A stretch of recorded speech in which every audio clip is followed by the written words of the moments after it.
국민 여러분 안녕하셨습니까? 인도 태평양 전략연구원 최수용입니다. 오늘도 저희 방송과 함께 여러분들의 귀한 시간을 동행해 주셔서 감사를 드립니다. 오늘 제가 전해드릴 얘기는요, 중국 공산당이 가장 무서워하는 사람들이란 제목으로 중국에 현재 처해 있는 상황을 좀 설명을 드리겠습니다. 본격적인 설명을 드리기에 앞서서 제 방송 하단부에 보시면 더보기가 있습니다. 그 더보기를 눌러보시면 측백나무 오일에 관련된 사항들이 쭉 설명이 되어 있으니까 잘 읽어보시고 또 지난주에 올려놓은 커뮤니티에 보시면은 지금 그 위구르에서 왔던 여성, 투르손 여성과 대담했던 그 내용이 이제 지금 최근 자료로 올라가 있지만 그 밑에 가보시면 또한 측백나무 오일에 대해서 설명이 쭉 있어요. 그러니까 제 이전의 방송을 보시면 앞에 설명해 놓은 것도 있고 또 그 구매 방법이라든지 구체적인 것에 대해서 설명을 상세하게 적어놨으니까 잘들 읽어보시고 필요한 분들은 가져가시기 바랍니다.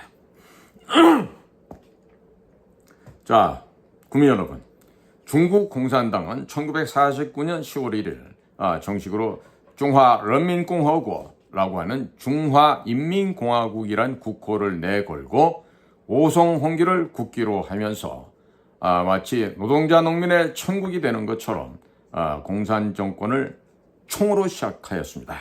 자, 언 70년이 좀 넘어갔는데 이런 상황에서 중국 공산당이 무서울 게 없을 텐데 그럼에도 불구하고 무서워하는 게 있어요.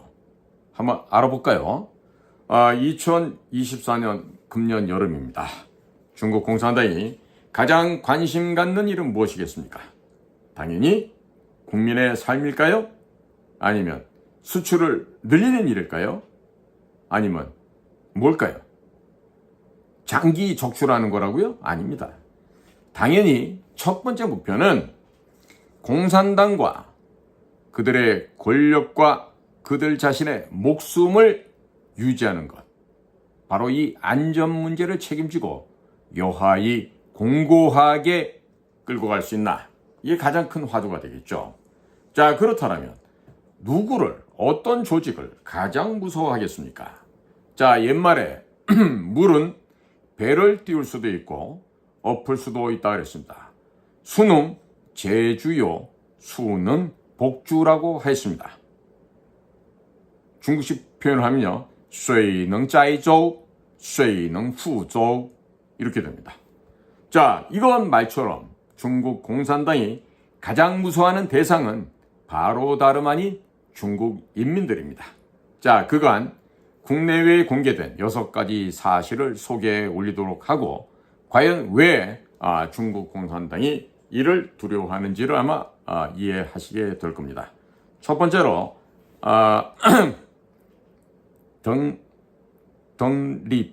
팽이빨, 펑리파라고 발음하는데 이 펑리파는 어디에 있는가라는 문제예요.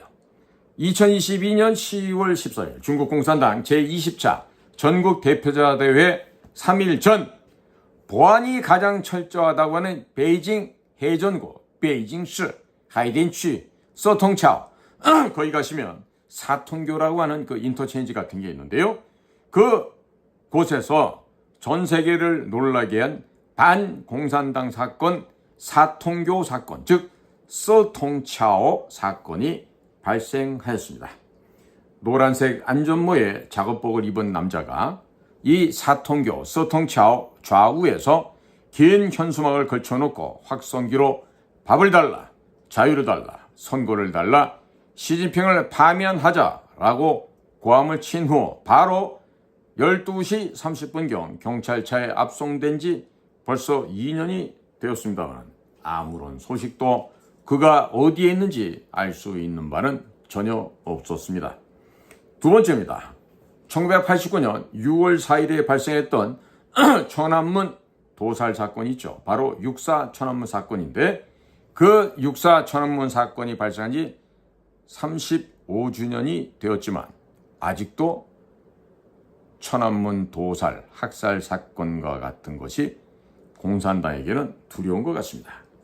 1989년 6월 4일 천안문 도살은 당시 덩 샤오핑 이 등소평의 지시로 진행되었던 대학살극이었습니다. 공산당은 모든 수단 방법을 가리지 않고 중국인의 관련된 기억을 지우고자 하여 젊은이들은 아예 모른다고 하지만 이들 공산당에게 있어서는 육자와 사자, 즉 육사 사건이 있었던 6월 4일이라는 것은 아주 민감한 날이 되었습니다. 세 번째, 귀주대학교,贵州大学의 그 귀주대학교 경제학,经济学 담당했던 양소정 교수는 왜 잘렸나? 양샤오정教授 왜? 무엇 때문에 잘렸습니까? 2018년 8월 15일 귀주대학교 경제대학의 양소정 교수가 학교 측에 의해서 제적을 당했습니다. 최초로 초빙되었던 인재로서 10여 년간 강의를 잘했습니다. 그런데 잘린 이유가 공금으로 공산당을 키웠다라는 문장과 연관되었다는 것입니다. 공금으로 공산당을 키웠다. 이 무슨 말일까요?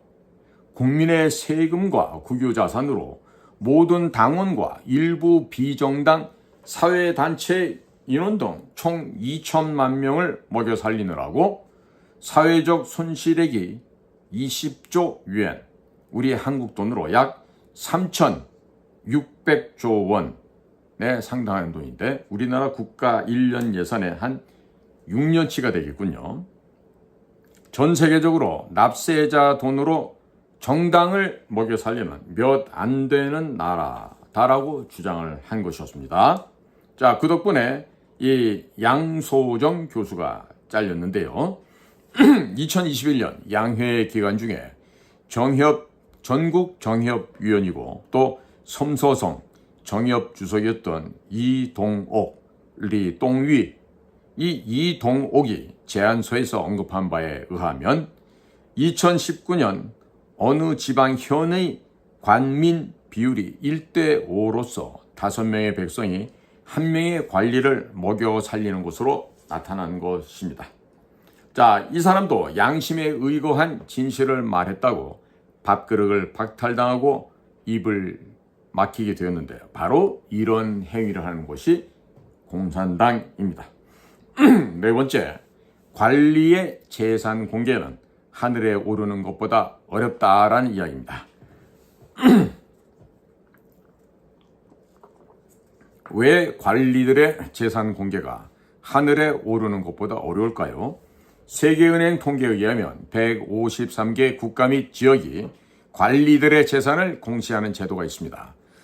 스웨덴의 경우 1995년 10월 부수장이었던 살인이 공용카드로 한 몇십 크로넷의 초콜릿, 한국 돈으로 환산하면 대략 한 2,000원에서 3,000원 되는 이것을 부수장이 공용카드로 산 것이 공개돼서 사직을 하였습니다. 중국에서 들으면 비웃습니다. 병신이라고. 1994년 전인대에서 재산등록법을 입법하기로 결정하고 30년이 지났으나 아직도 오리무중입니다. 7명의 정치국 상무위원 중 아무도 자기 재산을 공개한 사람은 없는 것이 지금 중국의 현재 상태입니다. 자, 다섯 번째로 거대 예산을 들여서 방화벽을 세운다? 거대 예산을 들여 방화벽을 세워? 현재 세계 모든 국가와 정부가 자국민이 자유스럽게 인터넷에서 정보를 획득하는 것을 허락하고 있습니다만 오직 중국만 불허하고 있습니다. 한 군데 더 있죠. 아예 인터넷 접근을 막아버리는 북한입니다. 북한 괴뢰들입니다. 90년대 말부터 중국은 거대한 자본을 들여와서 장청 이 방화벽을 만들었습니다. 그래서 중국인들만 이 방화벽 안에 가둬놓은 상태로 만들었고 중국 인민들은 외부 세계의 진실을 보도, 듣도 할 수 없는, 접촉도 할 수 없는 오직 중국의 매체, 중국의 방송만 듣게 하는 거짓말로 인민들의 두뇌를 세뇌하고 있습니다. 여섯 번째로 막대한 사회질서 유지비를 지출하고 있는 점입니다. 막대한 사회질서를 왜 유지해야만 할까요? 2021년 추록했던 윤영성 심양시의 주민 유려라고 하는 여성과 관련된 자료들 가운데 통제 비용 항목에 2009년에서 2020년간 한 여자 때문에 안정 유지 비용을 중국 돈 208만 유엔, 인민폐 208만 유엔을 지출했다고 했습니다. 2020년 5월 지금은 죽고 고인이 돼버린 리커창 이극강 총리가 6억 중국 인구의 월 수입이 1,000원 미만이라고 공개하였습니다. 그런데 유인 중국 인민들에게 208만 위엔은 얼마나 큰 돈이 되겠습니까? 상상을 초월한 돈이죠. 그래서 이 추록한 유려의 동생의 말로는 그 동생의 얘기를 따라본 부친의 부상당한 안건이 12년이 되었지만 아직 해결되지 않았는데 그 많은 돈을 어디에 쓴 것인가? 기록으로는 가난 부조금으로 23만 원을 지불하였다고 했는데 단 1원도 받은 바가 없었고 더구나 2018년 11월 6일 부친이 사망했는데 그 다음 해인 2019년 10월 30일 북경 동인당 의원에서 49,870원 상당의 치료를 받았다는데 누구 주머니로 들어간 것인지 도무지 알 수가 없다는 얘기입니다. 가족들이 가도 판사처, 가도란 얘기는 길가짜 길도자입니다. 그러니까 일반 주민들 행정을 담당하는 데죠. 이 지혜따 반수축 혹은 가도 판사처 책임자에게 208만 위엔의 안정유지비 세목을 공개하라고 요구를 했더니 그렇게 할 수 없고 조사해도 알려줄 수 없다라는 답변이 되돌아왔다는 것입니다. 자, 중국 공산당이 하는 일은 다 이렇게 밀실에서 이루어지기 때문에 백성들을 속이려면 그냥 속이는 겁니다. 그리고 무시하려고 한다면 그냥 무시해버리는 것입니다. 208만 위엔 유지비는 공산당으로서는 절대로 공개할 수가 없는 항목이 있죠. 그리고 다른 지역, 다른 분야에서도 마찬가지로 공개할 수가 없는 것입니다. 2020년 코로나가 폭발한 해에 일경아주가 보도한 바에 의하면 르쟁야조의 보도한 바에 따르면 중국이 공공안전 명의로 지출하는 안정유지비가 2,100억 위엔으로서 그의 군사비보다 7%가 높다는 것입니다. 우리나라에서도 650조 되는 국가 예산 가운데 시민단체 102조 3천억 그리고 성인지 예산으로 24조 도합 126조 3천억을 지출을 한다고 합니다. 뭐 중국하고 다를 바가 거의 없네요. 우리나라 국방비가 57조 원인데에 비해서 이런 시민단체 유지비가 102조 3천억 원, 성인지가 24조, 합쳐서 126조 3천억이니까 국방비보다 7%보다 더 높죠. 2배가 됩니다. 자, 이렇게 안정유지비가 군비보다도 많다는 것은요. 뭘 설명하고 있죠? 뭘 설명하고 있어요? 공산당은 인민을 최대의 적으로 삼고 있다는 이 점이죠. 이거는 중국의 인민들이 알아야 될 텐데 과연 안 알고 있는 인민이 얼마나 될지 모르겠어요. 자, 중국은 외화내빈입니다. 또 외강 중간입니다. 중건입니다. 이때 뭐냐면 외부적으로는 강해 보이지만 속은 텅 비었다는 얘기죠. 건은 말을 건자입니다. 중국어로 건조하다 그러면 깐짜오라고 얘기하는데 걸륭제라고 얘기할 때 이때는 치엘롱이라고 발음을 합니다. 즉 글자는 같지만 상황에 따라서는 발음이 달라지는 글자가 바로 이 말을 건자가 되겠습니다.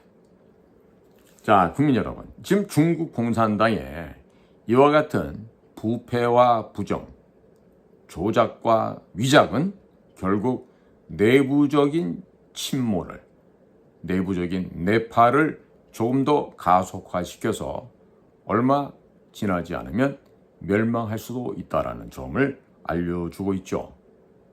자, 우리는 반드시 이와 같은 국제 정세의 변동 상황을 미리 감지하고 미리 대비함으로써 지금으로부터 정확히 120년 전에 러일 전쟁을 겪으면서 나라 꼬라지가 망해버리는 그런 망조가 될 일이 아니라 이제는 바야흐로 대한민국의 국군이 융성해서 대륙으로 뻗어나가고 바다로도 뻗어나가는 그러한 나라를 만들어야 되는 게 오늘 살고 있는 우리들의 책임이 아닐까, 이런 생각을 해봅니다. 자, 오늘도 저희 방송과 함께 동행해 주신 여러분들의 귀한 시간에 대해서 거듭해서 감사를 드리면서 이만 방송을 마치도록 하겠습니다. 저는 인도태평양 전략연구원 최수용입니다. 감사합니다.